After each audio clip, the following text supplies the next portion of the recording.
어떤 분들이 이제 그 궁금하니까 질문을 이렇게 하는 거를 보면은 목사님 우리가 무슨 운동을 해도 3-4번이라는 것이 있는데 우리가 인생을 살아가는 데에 한 번은 그냥 이렇게 살아보고 그 다음에 이제 2번째, 3번째 이렇게 잘 살아가면 되지 않겠습니까? 그런데 성경에서는 인생이 딱 한 번이에요.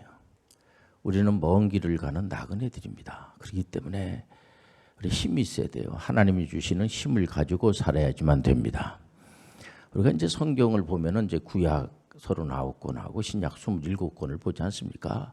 어떤 분들은 한쪽에 너무 치우쳐서 구약만 본다든지 신약만 본다든지 그러지 마시고 이 개혁교회에 속해 있는 분들은 우리 개혁교회가 한 500년 됐습니다. 성경 그냥 그대로 믿고 이게 성경에 가감없이 오직 하나님의 말씀은 1.1획도 틀림이 없고 그대로 우리가 믿지 않습니까? 그래서 우리가 구약을 보면은 이제 신약에서 이제 신앙생활 하시는 분들이 상당히 답답하게 생각을 하고 왜 이분들이 하나님의 말씀을 창조주 하나님의 말씀을 좀 잘 듣고 순종하면 참 좋겠는데 창세기 3장에 보면은 사단이 있단 말이에요. 사단이 이 마귀라고 하죠. 마귀하고 타락한 그런 천사들이 귀신들이 되는데 마귀가 이 피조물 사람들에게 아주 전혀 엉뚱당도 않는 전혀 이렇게 정말 어떻게 보면 성경을 읽다 보면 굉장히 당황스럽습니다. 왜냐하면 마귀가 네가 창조주 하나님 하면 되지 뭐 때문에 네가 피조물 사람을 해가지고 창조주 하나님의 말씀을 뭐 네가 꼭 들을 필요가 있어? 네가 하나님 되면 되지. 그래서 우리가 계시록 같은 경우에 보면 이 종말에 대한 그런 내용이 많이 나와 있는데 보면은 예수님께서 직접 종말에 대한 메시지를 마태복음 24장에서 제자들을 가리키면서 실질적으로 이 종말의 시대에 어떤 현상이 일어나는가 여기저기에서 자기들이 구세주라고 하는 겁니다. 예수 그리스도. 구세주라고 하는 사람들이 여기저기에서 많이 나타나는데 그리고 지진이 일어나고 전쟁이 일어나고 그러나 세상 끝은 아니다. 그렇기 때문에 예수님의 재림은 날짜를 우리가 알 수가 없어요. 또 어떤 친구들은 목사님 벌써 예수님 재림했는데 뭐 그 자꾸만 그러냐고. 그러니까 소위 말해서 모든 이단들이 이제 2000년 전부터 지금까지 모든 이단들은 전부 다 이렇게 이제 자기가 재림주라고 그러고 재림예수라고 그러고 그런 친구들이 한두 사람이 아니에요. 모든 이단들은 전부 다 이렇게 이제 그러고 나서 또 안 죽는다고 뭐 이렇게 얘기를 하고 과거에 영생교 같은 경우에도 보면은 육체는 죽거든요. 영혼은 우리가 죽질 않습니다. 근데 육체는 죽게 돼 있어요. 아무리 뭐 이렇게 발버둥 쳐도 그 육체는 죽게 돼 있지 않습니까? 우리는 어떻게 보면은 성령론적 우리가 먼 길은 그 진짜 가는 나그네들인데 한 번밖에 없는 여행이거든요, 이게요. 오늘 설교 제목을 해서 성령의 임재와 거룩한 여행. 도대체 목사님 거룩한 여행이라는 것이 말이나 됩니까? 우리가 어떻게 거룩해질 수가 있습니까? 그래서 어떤 분들은 거룩해지기 위해서 굉장히 노력들을 많이 하죠. 하나님이 거룩하시죠. 그러니까 우리도 뭐 피조물로서 거룩해지고 싶어가지고 굉장히 많이 노력을 하고 뭐 그렇습니다. 그리고 예수님께서도 오셔가지고 제자분들한테 비유로 많이 말씀을 하세요. 뭐 씨 뿌리는 비유라든가 더러운 탕자의 비유라든가 이런 거를 보면은 그 핵심이 뭐냐면은 우리가 뭐 옥토밭이 되려고 막 노력을 하고 우리가 거룩해지려고 막 노력하고 뭐 참 가상스러울 정도로까지 어떤 분들은 뭐 그 음식도 엄청나게 많이 하고 왜냐면 보통 우리가 소위 신앙생활 하시는 분들 이제 이 성경에서는 그걸 우상숭배라고 하고 이제 종교가 많이 있죠. 그런데 그 신들이 있습니다. 그 신들에게 뭔가 잘 보여야지 되고 뭔가 내가 이렇게 뭔가 헌신하고 뭔가 하나 그 이 신 앞에 뭔가 이렇게 좀 정성 들여서 드리기도 하고 그래서 그 종교 개혁을 하신 분들 중에서 특히 마르틴 루터 같은 경우 보면 이분이 신부가 아닙니까?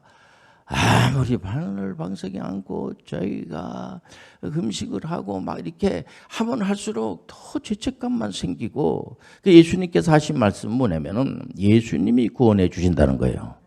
은혜로 구원을 받는다는 거예요. 그 전에는 행위, 내 공로로 천국을 가는 거 아닌가, 이렇게 이제 접근을 했는데, 이 종교 개혁자들은 그 다 쓸데없는 소리고 오직 예수님의 은혜로 구원을 받는 거예요. 하나님의 사랑으로 우리가 신앙생활도 하게 되는 겁니다. 물론 우리가 뭔가 이렇게 좀 많이 좀 하나님 앞에 그래도 뭔가 좀 드리고 싶고, 그러니까 이 구약에서 이 메시지의 내용을 보면은 구약에 있는 분들은 대체적으로 이제 왕도 이방인들의 왕이 있으니까 블레셋하고 이스라엘하고 이제 전쟁이 일어났을 때 그 블레셋에서는 이제 왕이 있는 겁니다. 왕이 있으니까 우리는 창조주 하나님만이 만왕의 왕이세요. 예수님만이 왕이 되어 주세요.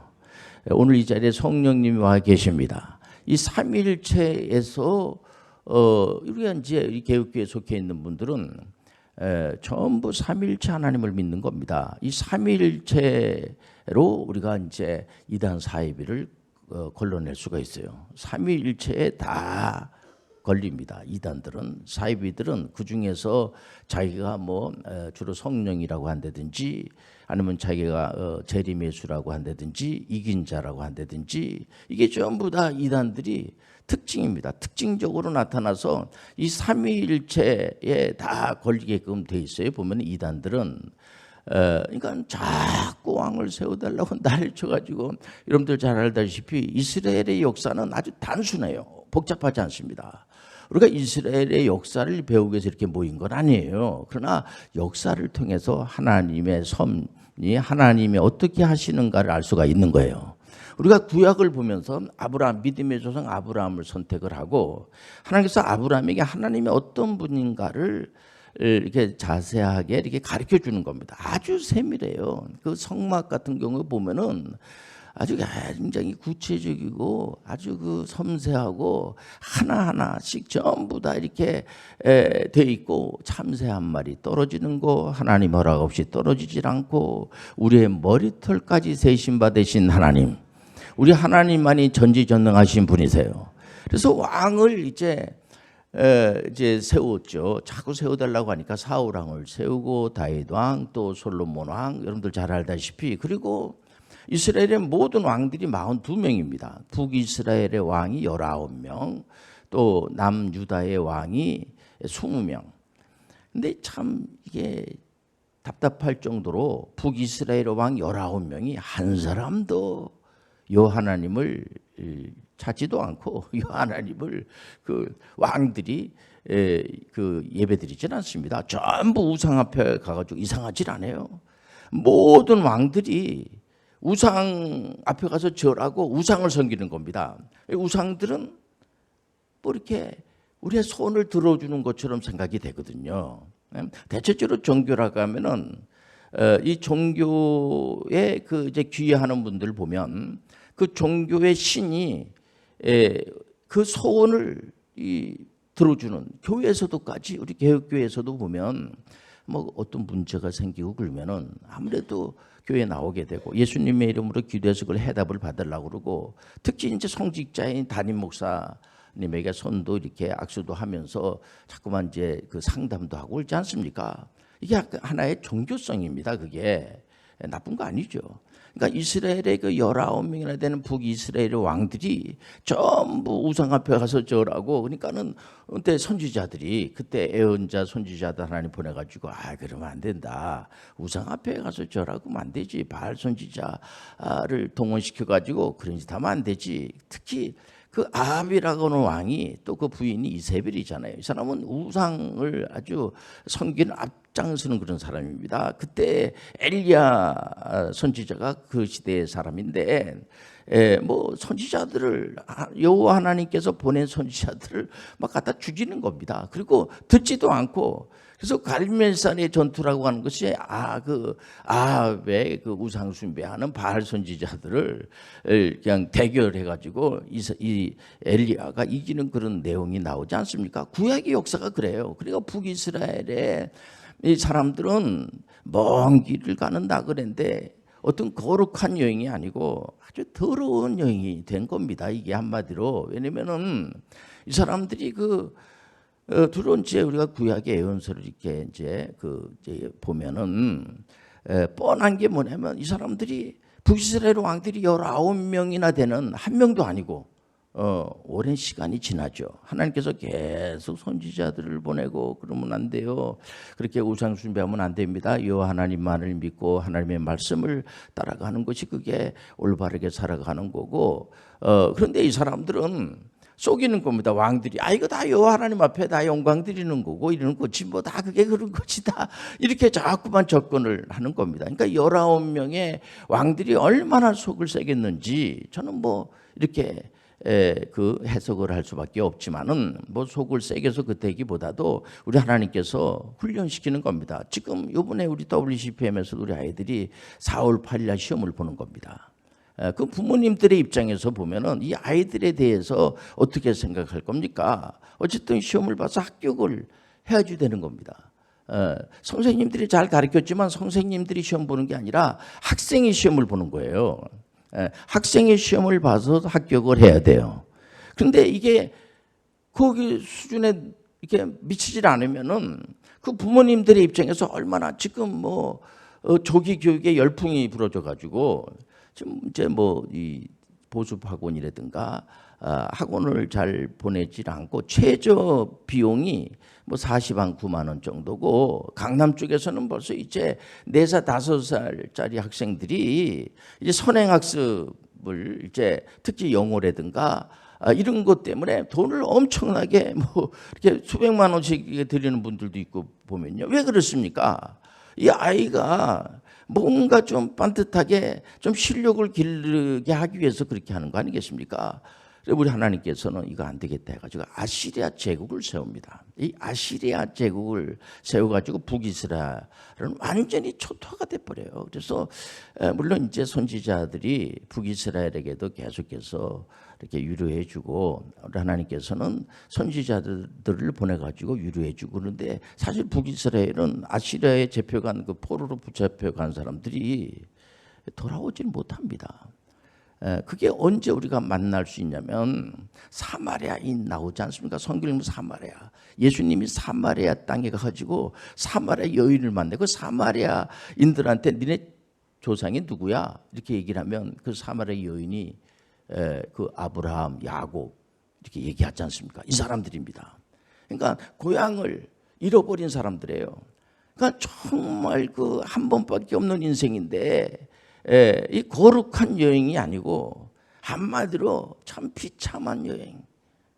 이래 가가지고 완전히 그 아시라고 하는 그 제국이 얼마나 살벌한지 굉장히 힘들게 하는 겁니다. 그래서 이 사람들이 아예 고향에 돌아올 엄두도 내지 못하고 가가지고 어떤 일을 하는지 어떤 고생을 했는지 완전히 혼합화가 돼가지고 여호와 하나님을 섬기고 뭐 이런 거는 아예 다 신앙을 잊어버리고 남유다도 마찬가지. 남유다는 이제 20명의 왕이 있는데 그 중에서 다윗 왕은 신앙이 좋죠. 그 다윗의 반열이라고 할 정도로까지 그래서 왕이 한 이제 8명 정도는 신앙생활을 히스기야나 이제 요시야 개혁을 하지 않았겠습니까? 이분들은 이제 신앙생활을 잘 하셨죠. 나머지는 한 8분 정도는 신앙생활에서도 나머지는 여호와 하나님을 믿는 게 아니고 우상 숭배하는 겁니다. 우상 앞에 가서 절하고 완전히 이건 완전 엉망진창인 겁니다. 그래서 우리 하나님께서 아시리아 제국을 무너뜨리고 이제 바벨로니아라고 하는 제국을 세운 게 뭐냐? 남유다, 유다를 훈련시키기 위해서 그 바벨로니아를 이제 그 바벨로니아를 포로로 붙잡혀 가는데 70년 동안 이제 너희들은 가서 훈련을 좀 많이 받을 거다. 그래 이제 1년이 지나고 2년이 지나고 3년이 지나고 5년이 지나고 10년이 지나는데 너무 힘든 겁니다. 이게 거기 가가지고는 요 하나님을 뭐 부를 수도 없고 뭐 이 예루살렘 성전에 가가지고 이 사람들 예배드리고 그랬는데 남의 나라 노예로 팔려갔으니 이게 뭐 허드렛 일하고 툭하면서 터지고 그럼에도 불구하고 우리 하나님께서는 완전히 말살시키질 않고 그때 선지자들을 선지자들이 같이 포로로 붙잡혀가게 하시는 우리 하나님은 훈련을 시키면서도 그 연민의 정이 있어가지고 너무 힘드니까 그래서 이 선지자 중에서 에스겔 선지자가 있지 않습니까? 에스겔 선지자가 에스겔서 37장 1절에서 5절에 보면 여호와께서 권능으로 내게 임재하시고 그의 영으로 나를 데리고 가서 골짜기 가운데에 두셨는데 거기 뼈가 가득하더라. 나를 그 뼈 사방으로 지나가게 하시기로 본즉 그 골짜기 지면에 뼈가 심이 많고 아주 말랐더라. 그가 내게 이르시되 인자야 이 뼈들이 능히 살 수 있겠느냐 하시기로 내가 대답하되 주 여호와여 주께서 하시나이다. 또 내게 이르시되 너는 이 모든 뼈에게 대언하여 이르기를 너희 마른 뼈들아 여호와의 말씀을 들을지어다. 주 여호와께서 이 뼈들에게 이같이 말씀하시기를 내가 생기를 너희에게 들어가게 하리니 너희가 살아나리라. 남유다 분들이 거기 이제 포로로 붙잡혀 가지고 아주 답답하죠. 앞이 깜깜하지. 근데 에스겔 선지자를 통해서 지금 지구촌에 80억이 살고 있어요. 80억이 살고 있는데 이 하나님의 말씀만이 이분들을 살릴 줄 믿습니다. 전 세계 80억을 향해서 그러니까 에스겔 선지자가 이 포로로 붙잡혀 가는데 같이 가가지고 이건 묵시 예언이라고 그래요. 계시록처럼 에스겔서가 상당히 이제 영적인 그런 메시지가 많이 나와 있지만은 읽어 보면은 하나님의 말씀, 여러분들의 심령이 살아날 수 있는 것은 하나님의 말씀이에요. 하나님 말씀밖에 없어요. 오직 예수 그리스도, 오직 하나님의 말씀, 오직 은혜로 여러분들 개혁에 앞장서시길 바랍니다. 그러니까 이 말씀이 굉장히 오래전 메시지죠. 하도 이스라엘 이제 그 뒤로 뭐 에스라 뭐 느헤미야 에스더서에서도 나오는 게 전부 다 이제 말라기 선지자까지 해가지고 이스라엘 백성들에게 돌아와라, 여호와 하나님 앞으로 돌아와라. 물론 그 에스겔도 그러고 느헤미야도 그러고 자기 백성들을 계속 하나님 말씀으로 이제 가르치면서 말씀에서 벗어나면 안 됩니다. 큰일 납니다. 오직 하나님 말씀으로 살아야 됩니다. 그럼에도 불구하고 이 사람들이 하나님의 말씀대로 안 삽니다. 자기 나름대로 기준을 가지고 살아가는 거예요. 이런 설교를 제가 왜 합니까? 오늘날에도 마찬가지요. 오직 하나님 말씀으로 돌아와야 돼요. 여러분들 악한 영들의 세력들을 멀리하시기 바랍니다. 이 내용이 그러니까 북이스라엘은 아예 돌아올 수가 없는 거예요. 다만 남유다는 그나마 그래도 70년이 지난 뒤에 이 사람들을 해방시키기 위해서 고레스라고 하는 페르시아 제국, 바벨로니아가 무너지고 페르시아 제국이 세워져요. 그래서 이 역사를 우리가 알 수밖에 없어요. 왜냐하면 이거를 통하여서 하나님 어떻게 역사하시는가를 알아야 되니까. 그러니까 이 페르시아 제국이 세워져서 그나마 그래도 남유다 사람들은 야 너희들은 이제 확진 또 아주 굉장히 그 정치를 이렇게 폭력적인 정치를 쓰질 않고 이 고레스는 같이 고향으로 내려가서 성전도 재건하고 예배도 다시 드리고 이제 그거 하나님이 다 하신 거예요. 하나님은요, 하나님 안 믿는 사람도 하나님이 다 쓰세요. 그런데도 불구하고 이 사람들이 계속 신앙생활을 잘했냐면은 안 합니다. 아는 거 다 알고 있지 않습니까? 그래서 400년 동안 우리 하나님께서 침묵을 지킵니다. 그러니까 구약과 신약과 사이에 400년, 그 시간이 또 어떤 시대냐면 페르시아 제국이 무너지고 헬라 제국이 세워져요. 헬라 제국에 대해서 잘 몰라요. 왜냐면은 침묵의 시간을 보내고 난 다음에 로마 제국이 시작이 되면서 예수님이 2000년 전에 드디어 오신 거예요. 오셔가지고 예수님이 이 말씀의 애언을 다 이루는 걸 볼 수가 있습니다. 뭐냐면 그 북이스라엘에 사람들이 돌아올 수도 없고, 근데 에온서에 보면은 남과 북이스라엘과 남유다가 이제 하나가 될 거다, 통일이 될 거다, 그렇지 않습니까? 그 정도 통일을 우리가 확산해서 보면은 전 세계가 누구든지 예수 그리스도를 믿을 수가 있어요. 모든 분들의 예수님이야. 모든 세계 분들에게 예수 그리스도는 구세주가 되어 주시는 거예요. 예수님께서 갑자기 그 사마리아 땅을 가는겁니다. 그 사마리아에 가가지고 사마리아 여인을 만나요. 그 사마리아 여인이 예수님이 유대인이잖아요. 그러니까는 유대인이 왜 그 사마리아에 왜 오죠? 우리는 우리 나름대로 예배를 드리고 당신들은 당신들대로 예배를 드리는데 그 다 족보상으로는 같은 유대인들이거든요. 북이스라엘의 사람들이 사마리아인이 돼버리고 만 겁니다. 그러니까는 유대인들이 사마리아인들 굉장히 싫어합니다. 우리도 과거에 우리나라에 아픈 역사가 있잖아요. 전쟁이 나가지고 중국에 붙잡혀가고, 그래 붙잡혀 간 사람들이 돌아왔을 때 째려보고 막 그러면서 저게 뭐 아주 안 좋게 그런 역사가 있지 않습니까? 우리나라 역사에도 보면. 그러니까 유대인들이 본래 그 근원적인 건 다 그 아브라함의 그 후손들입니다. 그런데도 저 친구들 저거 안 돼, 저거 남북이 갈라진 상태에서 예수님이 드디어 오셔가지고 사마리아 여인에게, 그렇지 않습니까? 이제는 여기다 저기서 예배드리는 게 아니고 영과 진리로 예배드리는 때가 옵니다. 예수님께서는 모든 자의 예수님이에요. 예수님은 예수님과 같이 갈 때 이게 바로 거룩한 여인이 됨을 아시길 바랍니다. 여러분들, 내가 막 거룩해지려고 해서 거룩해지고 그런 게 아니고요. 예수님이 있는 곳이 거룩한 곳이야.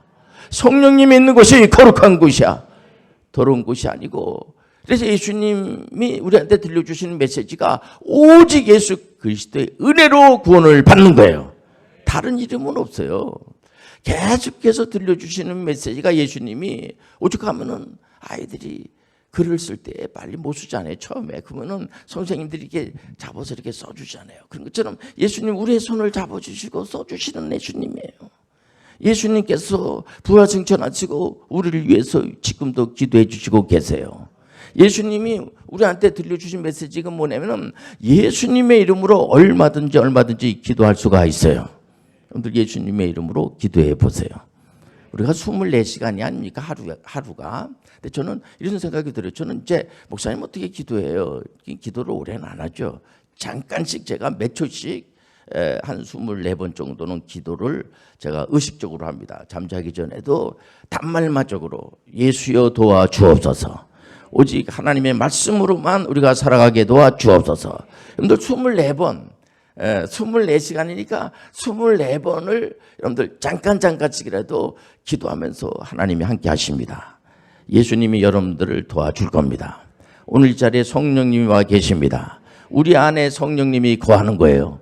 우리 개혁교회에 있는 모든 분들은 어떤 사람에게만 예수님의 영이 거하는 것이 아니고 하나님의 영, 예수의 영 하면은 성령을 말하는 거예요.